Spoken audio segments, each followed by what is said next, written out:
가깝지만 먼 나라, 역사적 상처를 준 나라. 올해는 광복 80년이자 일본과 수교를 맺은 지 60년이 되는 해이기도 합니다. 최근 여론조사에선 일본에 대해 긍정적인 인상을 갖고 있다는 응답자가 처음으로 부정적인 답변을 앞섰다고 하는데요. 이런 변화가 계속되려면 일본의 반성이 중요하겠죠. 신재용 기자가 취재했습니다.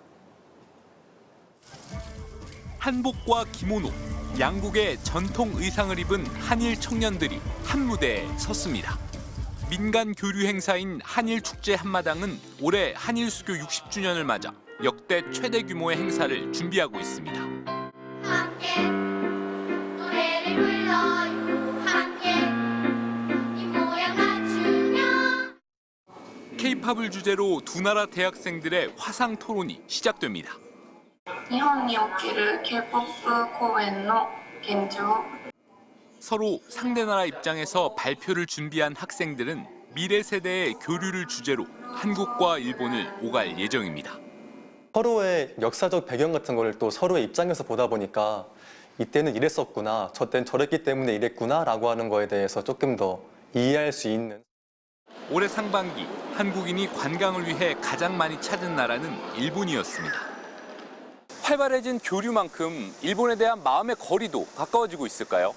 동아시아연구원 조사에선 일본에 대해 긍정적인 인상을 갖고 있다는 답이 63%로 조사 시작 이후 처음으로 부정적인 인상을 갖고 있다는 응답자보다 많았습니다. 한국일보 조사에선 현재 한일 관계가 좋다는 답이 55%로 나왔는데 특히 18세 이상과 20대는 72%, 30대는 60%나 됐습니다. 일본 애니메이션이나 아니면 뭐 J-팝 같은 걸 듣거나 아니면 일본 드라마 같은 거를 평소에 넷플릭스 같은 데서 보기도 하거든요. 그러면서 이제 점점 일본에 대한 그런 부정적인 정서보다는 오히려 친근하다.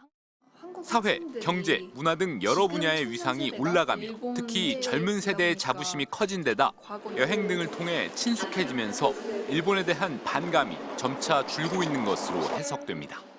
일본을 경쟁이나 적대가 아닌 우호 국가로 생각한다는 여론조사 응답도 그만큼 늘고 있습니다.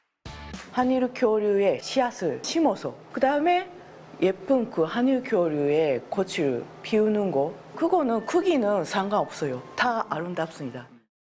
일본에 대한 인식은 그간 역사 문제 등에 대한 일본 정부의 태도에 큰 영향을 받아왔습니다. 높아지는 호감도가 미래지향적 관계로 이어지려면 과거사에 대해 회피로 일관해온 일본의 성찰과 이를 통한 양국 간 신뢰 회복이 필요하다고 전문가들은 조언합니다. MBC 뉴스 신재용입니다.